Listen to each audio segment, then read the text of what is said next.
Всем привет! С вами Ирина, и я рада вас приветствовать на своем кулинарном канале. Сегодня я предлагаю вам приготовить такие аппетитные котлеты в беконе. Они очень вкусные, я уже одну съела, не удержалась. Заверяю вас, очень вкусные котлеты можно готовить как на праздник, так и каждый день.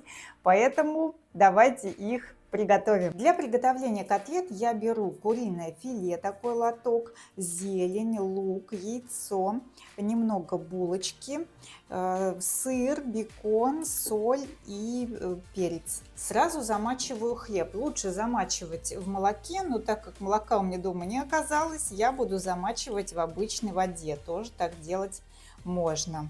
Рецепт и количество используемых мной ингредиентов я оставлю в описании под видео.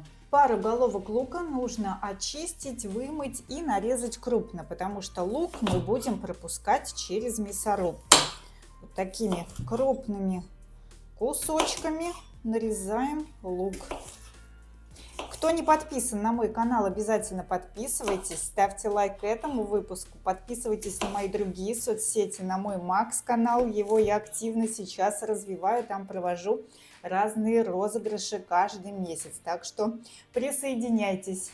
Теперь куриное филе. Я беру целый лоток, здесь почти 1 килограмм, но по рецепту можно брать меньше, 500-700 грамм. Но я взяла и 3 луковицы побольше, чтобы приготовить котлеты из целого лотка куриного филе. Мясо также нарезаем на небольшие кусочки, которые также будем пропускать через мясорубку. У меня на канале много вкусных и простых рецептов, поэтому подписывайтесь на канал. У меня все поделено на плейлисты. Есть и рецепты из курицы, есть и сладкая, несладкая выпечка. Рецепты на каждый день, праздничные блюда. В общем, каждый найдет для себя какие-то свои интересные и новые рецепты блюд. Таким образом все нарезаем. Булочка размокла, отжимаем ее от жидкости, потому что много лишней жидкости нам не нужно. Теперь через мясорубку пропускаем мясо, лук и булочку. Закладываем куриное филе. Прокрутили половину филе, теперь можно прокручивать булочку, чтобы она у нас хорошо прокрутилась и не осталась на стенках мясорубки. И дальше лук.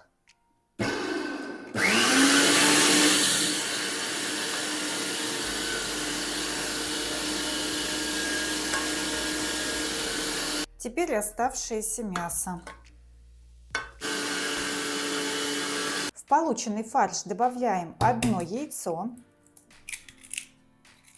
немного зелени. У меня заготовка замороженная. Можно использовать как свежую, так и замороженную зелень. Вот замороженная заготовка очень удобная. Сразу добавил, и все, не нужно ничего нарезать. Затем соль по вкусу и перец. В куриные котлеты добавляйте те специи, которые вам больше нравятся, которые сочетаются с курицей. Например, паприку, карри. Я не буду ничего такого добавлять, добавлю только свежесмолотый черный перец и немного острого перца, который я из Турции привозила. Следующим этапом хорошо вымешиваем фарш руками. Все ингредиенты должны хорошо перемешаться. Что тут? Булочка, яйцо, зеленушка. Делитесь в комментариях вашим любимым рецептом домашних котлет. И, возможно, в следующий раз я приготовлю именно ваши котлетки. Фарш готов. Посмотрите, как его много получилось. В середину каждой котлеты я буду класть брусочек сыра, поэтому беру сыр и нарезаю на такие брусочки толщиной полсантиметра. Не знаю, сколько котлет получится, пока весь сыр нарежу, но обычно достаточно 100-150 грамм сыра.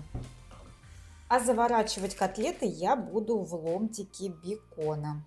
Сразу смазываем форму для запекания растительным маслом, чтобы заготовки котлет выкладывать не на какое-то блюдо, а сразу сюда в форму. Теперь приступаем к формовке котлет. Сначала я делаю вот так, чтобы было все плоско. Кладу в центр брусочек сыра, такой хороший, можно немножко фарша прибавить. И формуем такую приличную котлету. Посмотрите, практически с мою ладошку. Сверху эту котлету я оборачиваю ломтиком бекона. Вот так по кругу.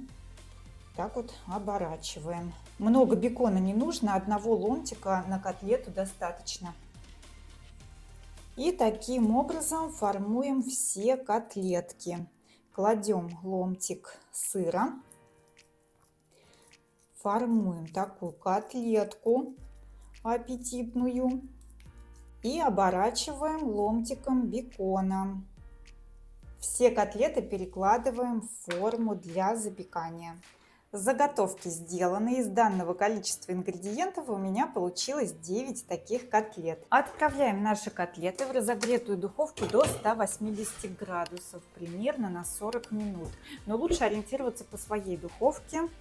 Я отправляю наверх-вниз на средний уровень. Ну вот я думаю, что 40 минут будет достаточно. 40 минут прошло.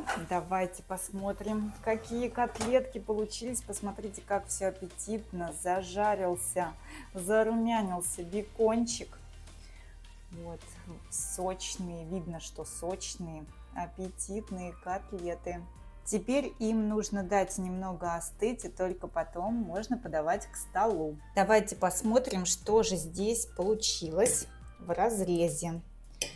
Все ли хорошо пропеклось, посмотрите. Сыр расплавился, мясо хорошо прожарилось. Все очень аппетитно. Курочка, бекончик, зелень. Все в меру. Такие котлеты отлично подойдут как на праздничный стол, так и на каждый день. Поэтому, кто будет готовить по моему рецепту котлеты, то обязательно делитесь в комментариях, я все читаю.